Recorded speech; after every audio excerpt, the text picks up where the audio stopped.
tener esas contribuciones científico-técnicas relevantes, pero la capacidad de liderazgo, por ejemplo, se puede ver reflejada de esa manera. Entonces, es una manera de que jóvenes investigadores, vuelvo a poner entre comillas estos jóvenes investigadores que no hayan dirigido anteriormente un proyecto del Plan Nacional y que no hagan más de 10 años que hayan leído la tesis doctoral, puedan coordinar proyectos, pero debe haber siempre un buen grupo porque el evaluador va a valorar el aval que hay detrás de ese IP y del equipo de investigación. El tipo B es el tipo normal, entre comillas, liderado por investigadores consolidados, y de la misma manera no vale tampoco con que tenga una experiencia consolidada. Se espera una experiencia consolidada en el ámbito, en este caso, de la ciencia de la educación, del IP o de los IPs, pero también tiene que haber un equipo de investigación solvente detrás. Es decir, no vale solo con que tengamos un IP con un gran currículo, si luego el resto del equipo de investigación no es un equipo solvente. O sea, esto puede repercutir en la valoración que se haga, digamos, de la calidad del equipo.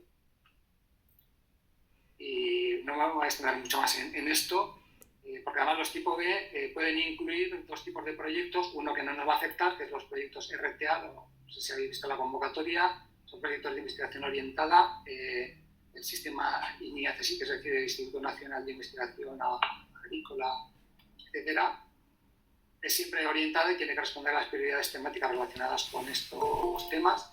Y sí que nos puede interesar los proyectos estos de colaboración bilateral internacional, porque son proyectos bilaterales, pero en nuestro caso, en educación, exclusivamente del Consello Nacional de Pesquisa de Brasil, porque hay otro más convenio bilateral con Alemania, pero que no afecta al ámbito de la educación. Si estamos pensando en un proyecto tipo internacional, necesariamente tiene que ser entre España y Brasil, no puede ser de otra manera. Y pasamos a otra modalidad que es, digamos, combinada de las anteriores, que es la de los proyectos coordinados. Es decir, los proyectos coordinados pueden ser entre 2 y 6 subproyectos y todos tienen que tener la misma modalidad. O todos son orientados o todos son no orientados. No puede ser que uno de los subproyectos sea orientado y el otro no orientado. No tendría sentido. Si el proyecto coordinador es tipo B, el resto de subproyectos pueden ser tipo A o B. Únicamente los A's no pueden coordinar proyectos, pero sí que pueden ser subproyectos coordinados. Si es tipo RTA, no nos afecta, el resto tiene que ser RTA. Si es internacional, todos tienen que ser internacionales, es decir, se puede hasta 3 proyectos por cada una de las naciones participantes. Y aquí yo creo que sí que tenemos que hacer un poco de énfasis. En los proyectos coordinados debería haber una memoria diferente y justificada por cada subproyecto. Es decir, no vale la misma memoria cambiando solamente el equipo de investigación, porque entonces no son 2 subproyectos coordinados, es el mismo proyecto que lo hemos partido por la mitad y hemos puesto protagonistas diferentes. Yo creo que esto es importante, que cada uno de los subproyectos debería decir que aporta cada subproyecto al otro y tendrá que tener necesariamente cosas diferentes. O sea, habrá cosas comunes, porque para eso son proyectos coordinados, pero evidentemente tiene que haber cosas diferentes, porque si no, es el mismo proyecto que hemos partido por la mitad. Por ejemplo, no vale decir, vamos a hacer lo mismo, pero yo en Asturias y yo en Andalucía. Pues tenemos que aportar un poquito más que eso, a lo mejor tenemos que hacer cosas distintas, ¿no? O yo me encargo de esta parte y yo me encargo de la otra, pero a ver, tiene que estar muy justificado. ¿Por qué? O porque los equipos sean muy diferentes, porque la especialización de los equipos sea marcadamente diferente y pueden aportar cosas muy diferentes en cada uno de los proyectos coordinados, etc. Si no, es mejor, aunque sean de diferentes universidades, pedir un único proyecto y que participe todo el mundo en un solo proyecto. No hay problema tampoco con que haya, por ejemplo, co-IPs de distintas universidades, hasta el máximo que establece la normativa. Y otra cosa que hay que tener en cuenta cuando pedimos un proyecto coordinado, no podemos confiar en que haya un buen proyecto coordinado y que se van a financiar los demás. Es decir, si el coordinador no se financia ninguno de los proyectos coordinados. ¿Vale? O sea, podemos tener un proyecto muy bueno y otro proyecto que por la calidad de la memoria, por la calidad del equipo, por lo que sea, que no supere los umbrales, o sea, y no se financia ese proyecto. Es decir, si el coordinador se financia, no implica que el resto se financie. Es decir, pero si no se financia el coordinador, no se financia ninguno. ¿Vale? Para que lo tengamos más o menos esto en cuenta.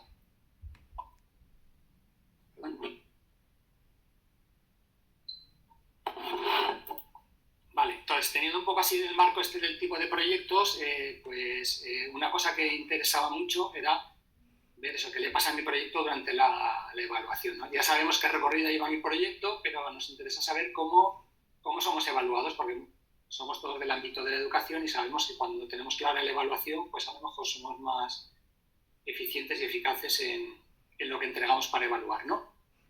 Entonces, nuestro proyecto llega a ese proceso de evaluación dentro de la comisión técnica y he tratado de simplificar aquí diversas opciones, ¿vale?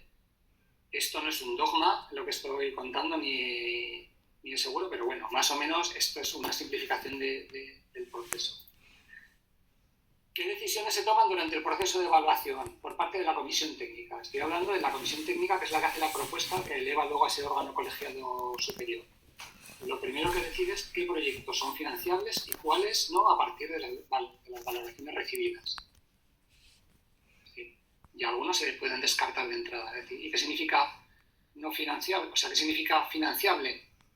Pues, perdón. Financiable significa que se considera de entrada su financiación, no se excluye de entrada. No quiere decir que sea financiado finalmente, sino que, bueno, es financiable, pasa el corte, digamos. La comisión técnica decide también la calificación final de cada uno de los proyectos, teniendo en cuenta los criterios, subcriterios de la convocatoria, etc. También establece una propuesta de orden de prelación, es decir, ese listado priorizado de ayudas por puntuación. Hace también una propuesta de informe final justificado para cada proyecto y hace también la propuesta de contratos predoctorales vinculados.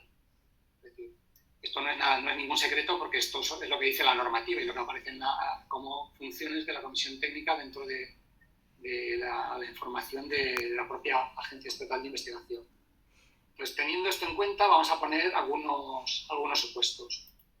Es decir, nos ha llegado el proyecto a la comisión técnica y en el proceso de evaluación nos aparece que en todos los criterios tenemos valoraciones positivas, A, B, por ejemplo, ¿no? Estoy poniendo aquí en verde. ¿Qué significa esto de entrada? Puede aparecer alguna C, que a alguien no le parezca bien una parte, ¿no? Lo que sea de los 4 evaluadores, ¿no? Los 2 remotos y los 2 presenciales.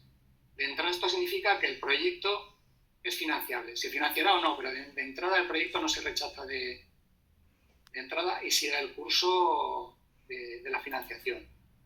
Tenemos otra posibilidad, que es que dominen las Ds, incluso las Es, o que dominen las Ds y las Cs.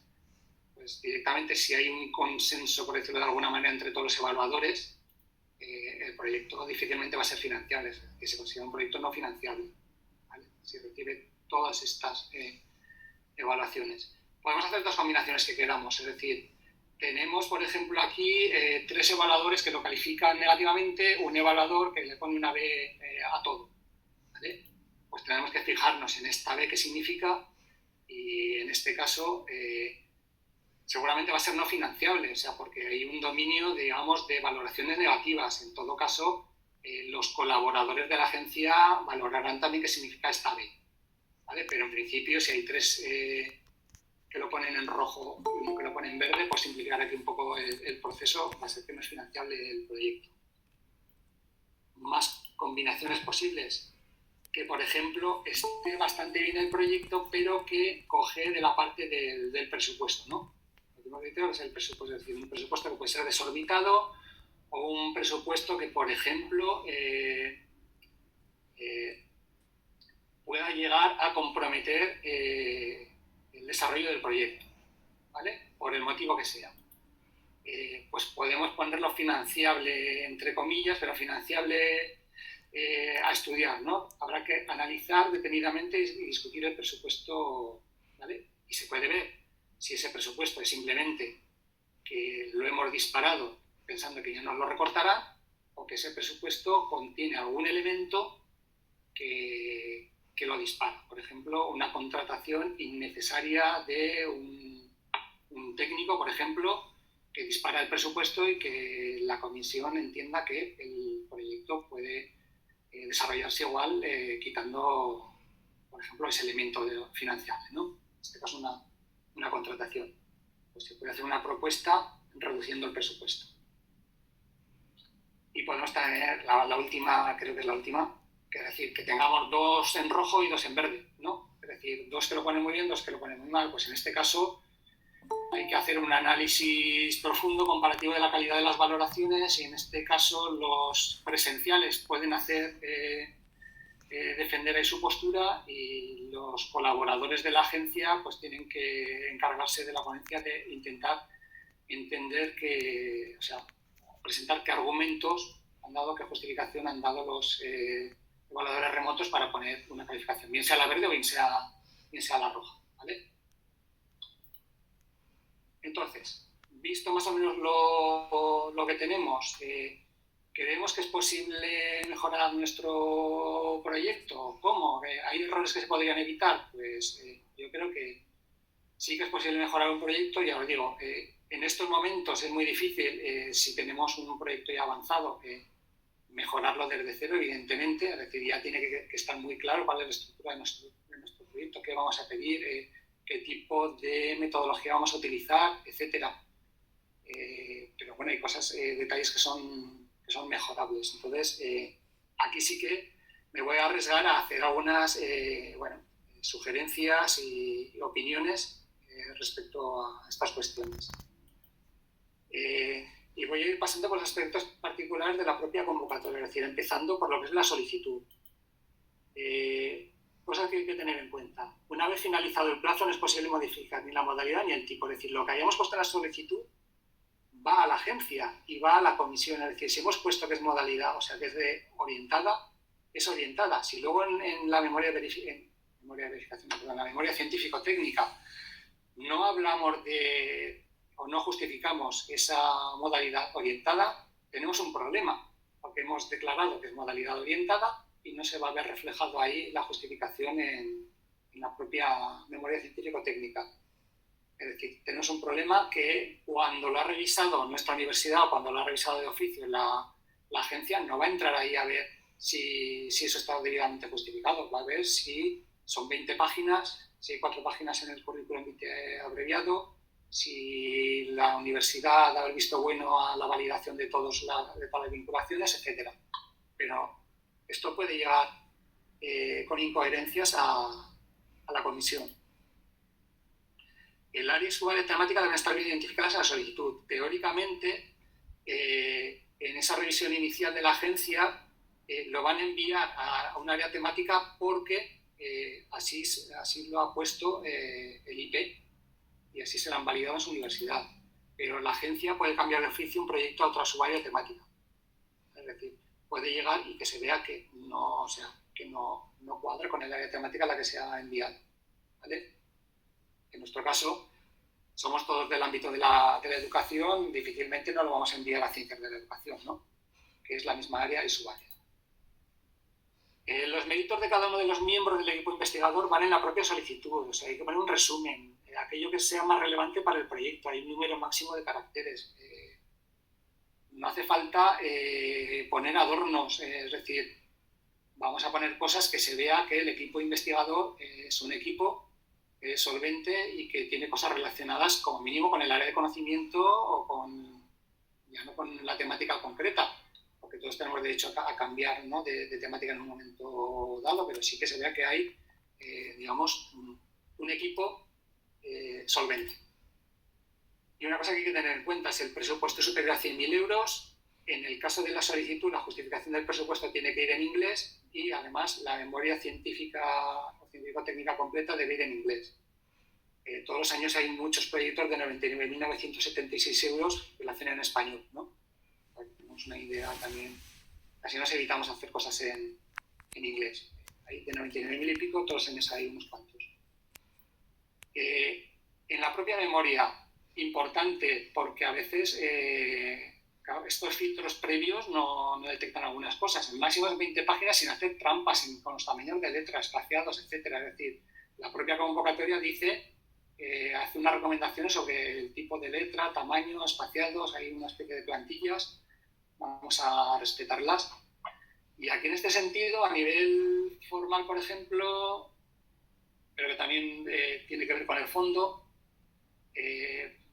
un error frecuente es, por ejemplo, dedicar la mitad o más de la memoria al marco teórico de referencia y la bibliografía. Es decir, es muy duro para los evaluadores que después de 8, 10, 12 páginas no sepan todavía de qué va el proyecto, ¿vale? Porque nos hemos liado a hacer toda una entrada, prefacio, un marco teórico súper exhaustivo y no hemos aterrizado en de qué va nuestro proyecto. Bueno, tenemos 20 páginas, vamos a optimizar las páginas. Otra cuestión importante, a veces se confunde lo que es un problema para la sociedad con lo que es el problema de investigación, ¿vale? Y se presenta como problema de investigación algo que no es un problema de investigación. He puesto aquí un ejemplo que es los resultados de las pruebas PISA son un problema, a lo mejor para nuestra sociedad, para el Estado español, para donde queramos. Pero el problema de investigación relacionado con esta problemática externa es otra cosa. O sea, entonces, no vamos a resolver ese problema de entrada, sino que vamos a hacer un proyecto de investigación que genere conocimiento que nos permita ir avanzando hacia la mejora de los resultados de las pruebas PISA, pero no es el problema de investigación los resultados de las pruebas PISA. También es un error frecuente y todas estas cuestiones que estoy poniendo no es que sean anecdóticas de un caso, es de varios casos. O sea, he tratado de recoger aquí cuando hay varios casos que se repiten. Cuando se declara como objetivo general o específico la revisión bibliográfica para la construcción del marco teórico o epistemológico inicial que nos permite encaminar la investigación. Ostras, no, hay que ir con los deberes hechos ya cuando presentamos un proyecto. No podemos decir que no sabemos, ¿no? Que no sabemos cuál es el marco teórico o cuál es el marco epistemológico que nos permite diseñar o proponer un proyecto y que vamos a dedicar el primer año a actualizarnos, a buscar bibliografía, a saber cómo podemos hacer. No, yo creo que es un error el declarar esto como objetivo. Los deberes tienen que estar hechos antes de pedir un proyecto y no pasa nada si esperamos un año a pedir el proyecto. Os digo que esto es más frecuente de lo que parece. Otro error frecuente, no sé cómo llamarlo, es plantear como a veces como objetivo principal y a veces único del proyecto la mera validación de una técnica, un instrumento, un dispositivo, etc. Tenemos mucha experiencia, hemos tenido proyectos nacionales e internacionales previos, proyectos de entidades privadas, y entonces queremos validar esto o queremos ver cómo funciona esto. Que son los proyectos son una generación de conocimiento cuando el objetivo es simplemente poner a prueba eso. Entonces, para eso la propia Agencia Estatal de Investigación tiene unos proyectos que se llaman pruebas de concepto que se encargan de este tipo de cuestiones. Normalmente todos los años salen pruebas de concepto. En 2024 no ha habido convocatoria de pruebas de concepto, pero me imagino que habrá, porque todos estos años atrás ha habido. Entonces, en un momento o en otro sacarán convocatoria de pruebas de concepto. Es decir, queremos poner a prueba algo, pues no vamos a solicitar un proyecto sin saber si eso va a funcionar o no, sino vamos a pedir una prueba de concepto y tras esa prueba de concepto, si ha funcionado, vamos a pedir un proyecto para aplicar lo que nos ha funcionado en la prueba de concepto. En la propia memoria, más errores, por ejemplo, no tener clara la metodología empleada. Y esto está a veces muy relacionado con la falta de ese marco teórico epistemológico inicial. Es decir, muchas veces se plantea, se utilizarán métodos cualitativos o cuantitativos en función del desarrollo del proyecto, se diseñarán estrategias ad hoc durante la investigación.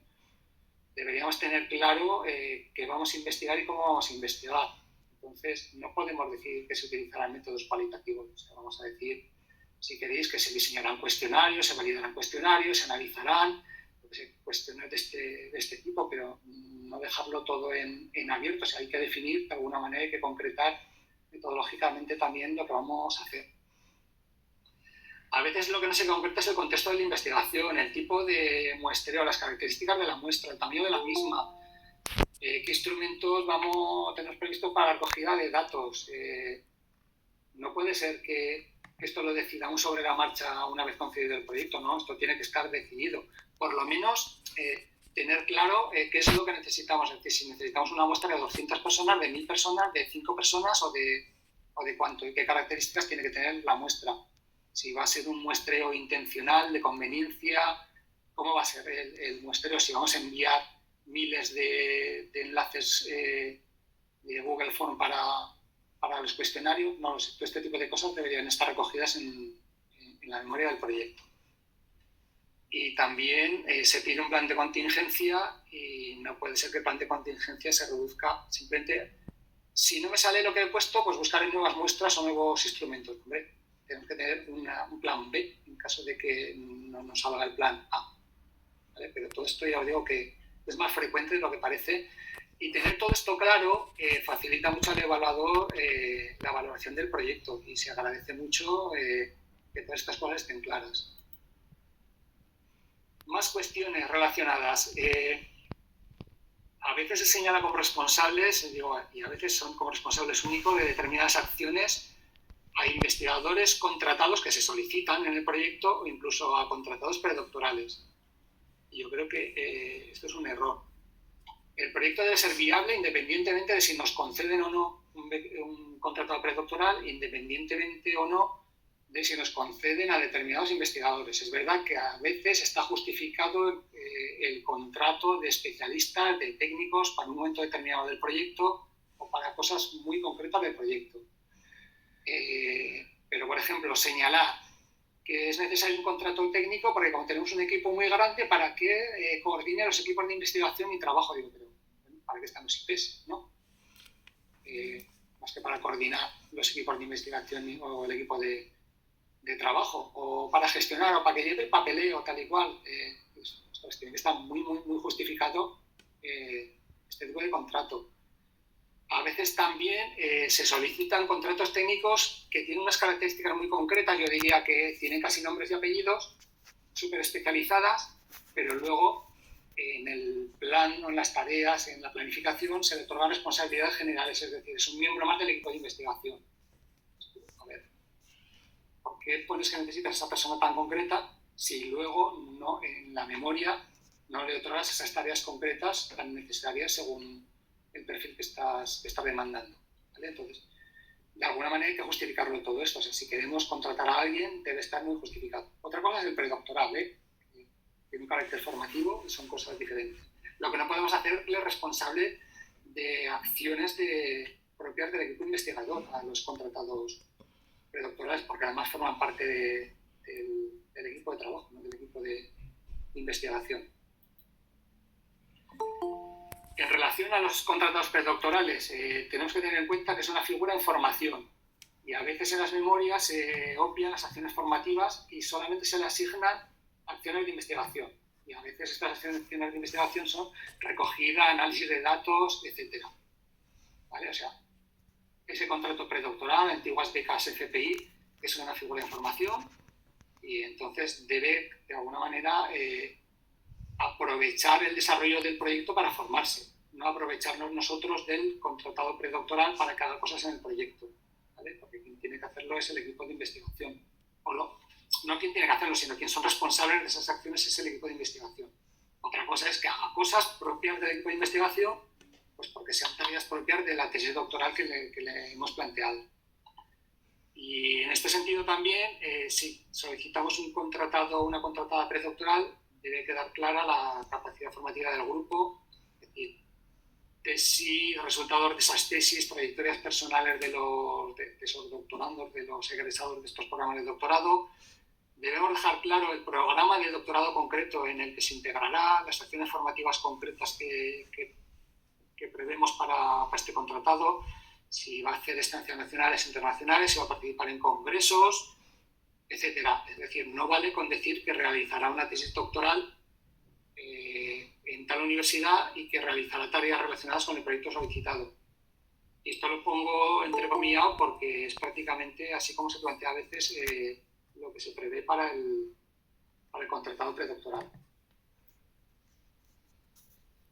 Seguimos con la memoria y vamos finalizando todo esto. A veces confundimos la necesidad de tener un plan de comunicación y difusión de los resultados con plantear como único objetivo o como objetivo prioritario organizar un congreso, por ejemplo. Organizar un congreso internacional y de ese congreso internacional que se derive una colección de libros, por supuesto como ISPIQ1, ¿vale? Es decir, son proyectos de generación de conocimiento, el objetivo principal debería ser la generación de conocimiento. Y si como parte del plan de difusión de ese conocimiento generado planteamos la organización de un congreso, bien, pero que no es el objetivo prioritario del proyecto. No tiene sentido. Menos aún cuando a veces se plantea que es para dar salida a conocimientos generados en proyectos anteriores o en proyectos internacionales, etc. No, estamos utilizando dinero público y no podemos utilizar el dinero de una convocatoria de generación de conocimiento para pagar un congreso. ¿Vale? Que no quiere decir que no se puedan pagar gastos de un congreso, ¿vale? Pero no que sea el objetivo prioritario. Ya os digo, a veces se plantea como medio de difusión de resultados previos, no como un proyecto para generar conocimiento nuevo. Y ya enlazamos esto con el tema del presupuesto. Entonces tenemos que tener en cuenta varias cosas. La cuantía total máxima de las ayudas de esta convocatoria es 675 millones de euros. Hay 18 áreas temáticas y 54 subáreas con distintas necesidades de financiación y, como comprenderéis, ciencias de la educación no son de las que más dinero van a tener. Y además ciencias de la educación es área y subárea, es decir, no es un 18avo, sino, digamos, un 54avo, ¿vale?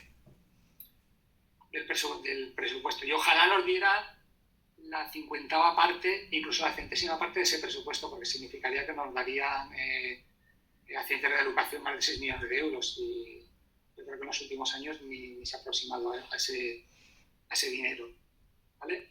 Entonces tenemos que tener en cuenta eso, que podemos pedir teniendo en cuenta que hay un presupuesto limitado para el área temática 7. El presupuesto forma parte del proyecto y forma parte de los contenidos evaluables, en este caso hasta un 10% del total, y un mal presupuesto puede hacer caer el proyecto. Había una tendencia hace unos años de decir, doblo el presupuesto para que me recortaran, o lo subo porque me van a recortar un 30%.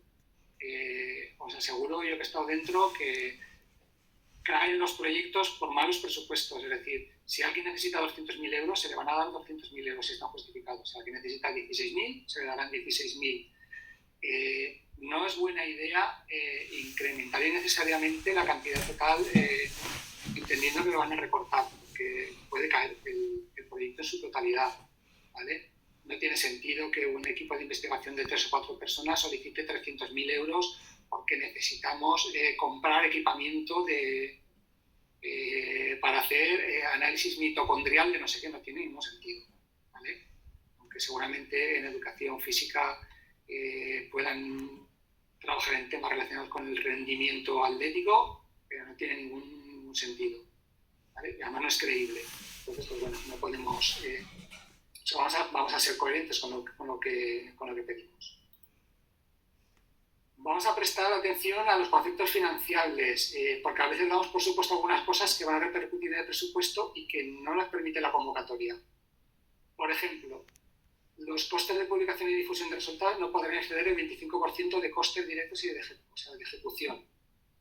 Es decir, no podemos pedir 100.000 euros diciendo que 80.000 van dedicados a la organización de un congreso, porque además la propia convocatoria te dice que no pueden exceder el 25%.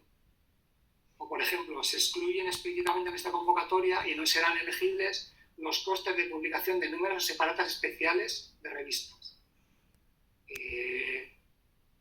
Hay presupuestos que te ponen que necesitan 30 o 40.000 euros porque valen 3.000 euros publicar porque quieren publicar 10 artículos en revistas determinadas y valen 3.000 euros por artículo. No lo permite la convocatoria, ¿vale? No son elegibles y son números especiales de revistas. Tampoco es elegible el pago a conferenciantes ni honorarios por participar en congresos, seminarios, etc. Es decir, seguramente todos los equipos de investigación, todos los grupos tienen conocidos más allende los mares, que se decía, ¿no?, al otro lado del Atlántico, y que les gustaría traer y que habría que pagarles 6.000, 8.000 euros entre unos gastos y otros. No es posible. No es posible. Entonces, ¿por qué? Porque lo dices en la convocatoria, ¿vale? Y es verdad que se permiten gastos de compensación a sujetos experimentales, pero no parece una buena idea decir que la muestra está asegurada porque voy a pagar a todos los participantes, ¿vale? Es decir, voy a darle 100, 150, 200 euros a todos los profesores a los que entreviste o voy a dar una compensación al equipo directivo de determinados centros porque nos permitan grabar o recoger producciones del alumnado. Yo creo que lo del gasto de compensación a sujetos experimentales en la convocatoria general está pensando en otras cosas. O sea, es posible, pero no podemos decir que la muestra está asegurada porque es una muestra de pago, ¿no? En fin, bueno, ya cada cual con sus presupuestos y con la forma de justificar todo esto. Y ya para ir finalizando todo esto, es posible financiar la subcontratación de actividades, hasta un 25% del total. Y esto hace referencia, por ejemplo, a diseño y mantenimiento de una página web, de una aplicación informática, análisis especializados para los que no tenemos equipamiento propio, etc. No podemos subcontratar, por ejemplo, la recogida de datos en los coles. No podemos subcontratar, o sea, si nosotros no sabemos utilizar el Atlas TIE, no sabemos utilizar el SPSS, tenemos un problema. No pidamos un proyecto que necesite utilizar el SPSS o el Atlas TIE. No tiene ningún sentido que digamos, no tenemos ni idea y tenemos que subcontratar a alguien para que nos haga los cuestionarios, la recogida de datos, el análisis y tal y cual. Tenemos ahí un problema de presupuesto y de memoria. Y bueno, luego es verdad que aunque pongamos lo que sea en el presupuesto, es posible usar la cuantía total de lo que nos den para cualquiera de los gastos elegibles, aunque no coincida exactamente con el presupuesto presentado. Pero nunca podemos trasvasar de costes directos a costes indirectos. Es decir, en el momento que nos han concedido tanto dinero, cualquier cosa de las que estén contempladas dentro de los gastos elegibles la podemos justificar, ¿vale? Luego ya lo ponemos en la memoria intermedia, la memoria final, etc. Aunque no coincide exactamente, pero no podemos hacer cosas que no se pueden. En cualquier caso, hay mucha información en la web de la agencia, en la propia convocatoria, en un webinar que se hizo en diciembre también y que tiene colgada la agencia. Entonces, si alguien quiere más información puede entrar ahí. Yo he tratado de condensar todo esto y simplificarlo un poco para que se entienda. Es el momento de preguntar, intercambiar experiencias y